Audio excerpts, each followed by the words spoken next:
नमस्कार। आज हम एक दिलचस्प कहानी पर बात करने वाले हैं। इसके कुछ अंश हैं हमारे पास। शीर्षक है द कर्स ऑफ ब्यूटी। ये कहानी कैथरीन नाम की एक महिला की है और हम कोशिश करेंगे इसके गहरे मतलब को समझने की। जी, तो कहानी शुरू होती है कैथरीन के अकेलेपन से। उसे हमेशा से बदसूरत माना गया था। हाँ, और यहीं से मतलब कहानी की नींव पड़ती है। समाज कैसे सुंदरता को देखता है और उसका ना होना किसी को कड़वाहट और अकेलेपन की तरफ ढकेल सकता है। ये बड़ा दिलचस्प पॉइंट है। बिल्कुल। फिर कहानी में आता है एक मोड़। उसे एक अजीब सपने के बाद जादू की वो एक पुरानी सी किताब मिलती है। हाँ। और वो सोचती है, बस अब बहुत हुआ, अब मुझे कोई नजरअंदाज नहीं करेगा। तो वो एक औषधि बनाती है, पी लेती है और नतीजा चौंकाने वाला। हाँ, वो एकदम बदल जाती है, बेहद खूबसूरत। और फिर तो जैसे सारे पुरुष उसकी तरफ खिंचे चले आते हैं। हाँ। ये जो अचानक मिली सुंदरता है, इसकी ताकत के बारे में क्या पता चलता है? देखिए, ये दिखाता है कि बाहरी सुंदरता कितनी तेजी से एक सामाजिक हथियार बन सकती है। हाँ। मतलब पहली नजर का प्रभाव कितना जबरदस्त होता है और कैसे ये आकर्षण आपको अचानक एक तरह की शक्ति दे देता है। पर सवाल ये है कि क्या ये असली शक्ति है? क्या ये टिकती है? कैथरीन तो इसका पूरा फायदा उठाती है, इसमें कोई शक नहीं। वो पुरुषों को इस्तेमाल करती है अपने मतलब के लिए। अमीर आदमियों से शादी करना, फिर पैसे के लिए तलाक दे देना, धोखा देना, और उसे कोई पछतावा भी नहीं होता। ये क्या लगता है, सिर्फ लालच है या वो जो पुराना दर्द था उसकी कड़वाहट? मुझे लगता है शायद दोनों का ही थोड़ा थोड़ा हिस्सा है इसमें। मतलब जिसे कभी पहचान नहीं मिली, स्वीकारा नहीं गया, उसे जब अचानक इतनी शक्ति मिलती है ना, तो कई बार उसका गलत इस्तेमाल करने की तरफ झुकाव आ जाता है। ये शायद बाहरी चीजों से अंदर के खालीपन को भरने की एक कोशिश भी है, नाकाम कोशिश। कहानी में फिर एक बड़ा नाटकीय मोड़ आता है, जब भविष्य से उसका ही बूढ़ा दुखी रूप सामने आता है। और वो उसे चेतावनी देता है।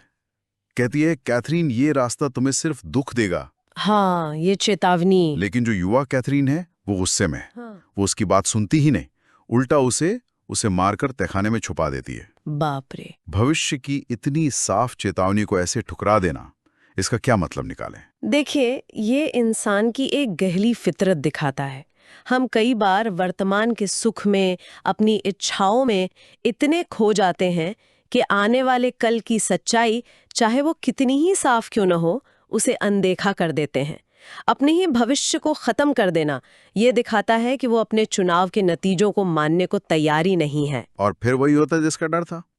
साल बीतते जाते हैं, कैथरीन की सुंदरता ढलने लगती है, पैसा तो बहुत होता है, पर वो अंदर का खालीपन भर नहीं पाता। वो अकेली रह जाती है, दुखी। फिर वो कोशिश करती है अपने पुराने पतियों से माफी मांगने की, पर ज्यादातर तो उसे ठुकरा देते हैं। कुछ तो मर भी चुके होते हैं। ओहो।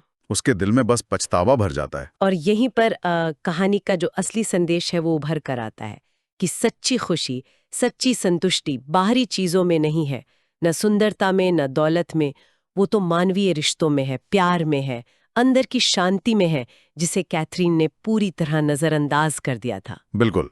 अब वो पूरी तरह हताश हो चुकी है, तो वो फिर से वही जादू की किताब उठाती है। इस बार इरादा है समय में पीछे जाने का, ताकि वो अपने युवा रूप को चेतावनी दे सके, उसे रोक सके। और यही कहानी का सबसे दुखद, सबसे ट्रैजिक हिस्सा सामने आता है। हाँ, वो जाती है पीछे, अपने युवा महत्वाकांक्षी रूप से मिलती है, उसे समझाने की पूरी कोशिश करती है। लेकिन नतीजा क्या होता है? वही होता है जो पहले हुआ था। बिल्कुल। युवा कैथरीन उसकी हंसी उड़ाती है, उसे मानती ही नहीं। और फिर ठीक वैसे ही जैसे पहले हुआ था, वो अपने बूढ़े रूप पर हमला करके उसे मार देती है। वो चक्र वो पूरा हो जाता है। ये जो चक्र है, ये जैसे किस्मत का बंधन दिखाता है। शायद कहानी ये कहना चाह रही है कि कुछ गलतियां, कुछ रास्ते इतने गहरे होते हैं कि उनसे बच निकलना लगभग नामुमकिन हो जाता है, चाहे आपको दूसरा मौका ही क्यों ना मिले। इंसान जैसे अपने स्वभाव का, अपनी इच्छाओं का कैदी बन जाता है। तो इस सब का निचोड़ क्या है? क्या समझे हम इससे? ये कहानी एक तरह की चेतावनी लगती है ना, कि कैसे सुंदरता और ताकत की अंधी दौड़ में इंसान असली खुशी, सच्चा प्यार, ये सब खो सकता है। बिल्कुल। कहानी इसी बात पर जोर देती है कि सच्ची खुशी बाहरी दिखावे या धन दौलत में नहीं है, बल्कि वो प्यार देने और पाने में है, मानवीय जुड़ाव में है। और कैथरीन का इस चक्र से न निकल पाना ये कहानी को और भी मार्मिक और दुखद बना देता है। और जाते जाते एक सवाल सोचने के लिए छोड़ जाते हैं। अगर किसी को अपने अतीत या भविष्य को बदलने का एक मौका मिले, तो क्या उस मौके को लेना चाहिए, ये जानते हुए भी कि शायद अंत वही दुखद हो सकता। अगर आपको ये वीडियो पसंद आया तो वीडियो को लाइक करें और चैनल को सब्सक्राइब जरूर करें। और यही कहानी अगर आप इंग्लिश में सबटाइटल के साथ देखना चाहते हैं तो मेरे इंग्लिश चैनल स्टोरी ग्लाइडर को जरूर चेक करें। मैंने चैनल का लिंक डिस्क्रिप्शन में दे दिया है। वीडियो देखने के लिए आपका बहुत बहुत धन्यवाद।